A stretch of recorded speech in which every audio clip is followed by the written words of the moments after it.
So it's New Year's Day and we have been up at the field today getting some jobs done, and I'm just going to talk you through those in the next few minutes.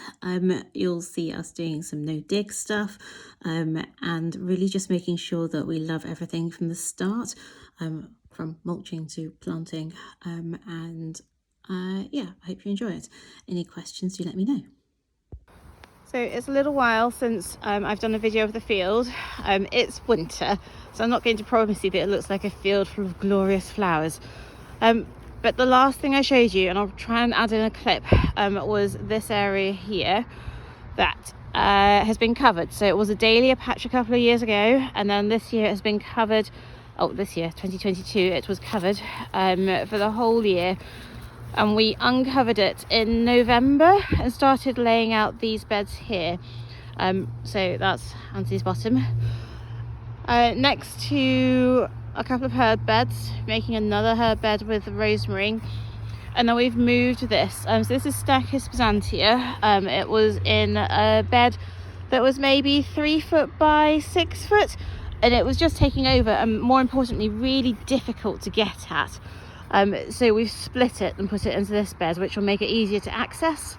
There's a lot of chat on kind of flower farmers websites about paths and widths and what to do, and I think the important thing is to make sure that you can access your plants and that you are growing in a way that's easy for you. So our beds are no wider than 1 metre.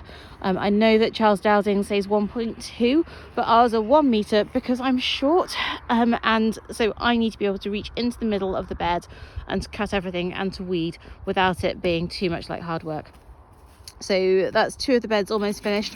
My calculations were slightly wrong, so we need a few more rosemary plants for the end, but actually I think I'm just going to cover it to stop weeds growing in that patch, and maybe get a few more another time. The Stachys from that single bed when split has filled all of this, which is really exciting. I would like to make another herb bed along here, but I think what's going to happen first is that the field ranunculus are going to go in this space here.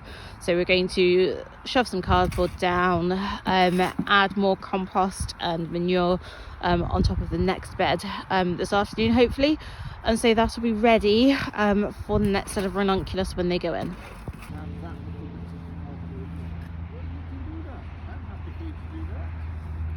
So what my dear husband doesn't realise is that I'm recording him talking to you, sheep. You're clearly thirsty. Stay away from my compost, please. So for those of you who don't know, I have a real love-hate relationship with sheep.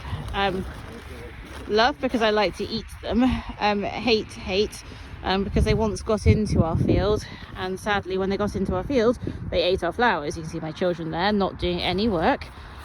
We obviously don't want them to eat the flowers or the foliage. We want them to eat the grass in the field outside. Anyway, back to work. So before I forget, I just thought I'd show you this. So this is all cardboard that's been at the field for a while. To be fair, if you're listening, I have had this bed covered for the best part of a year, so we could not put further cardboard down. The reason I've done it is because this is an old farming field, and the grass is really strong. So I know full well that if I just put grass on it, compost on it, the grass is going to have an absolute field day, and will romp away and we'll get tons of it growing through. So I've put a bit of cardboard that's been sat around at the field waiting to do beds down. It's wet, which is actually really helpful because it means that it starts to break down quicker. And it just means that we've got a bit of an extra protection from the grass, ironically, rather than anything else. So we really do no dig as much as we can, as many places as we can. So I won't get another full bed down this kind of right hand side. I will probably get half a bed because it narrows at the bottom, but that's okay. It's definitely better than nothing. So again, we've put cardboard down or what we have, especially down the middle because that's where the compost is going to go, and then wherever it gets to with the next path we'll stop. So the day's work is complete. We have finished getting the rosemary in the bed that we have. The Stachys is there. These beds have the cardboard underneath. and they're heaped with compost. It's not the best compost in the world. It does need tidying up and sweeping in, but it's late and the kidlets are tired, so I'm gonna go home. This is green waste manure, which I don't love, but we will add some extra feed to it, and we will also just water it well, and keep adding manure as we have access to it.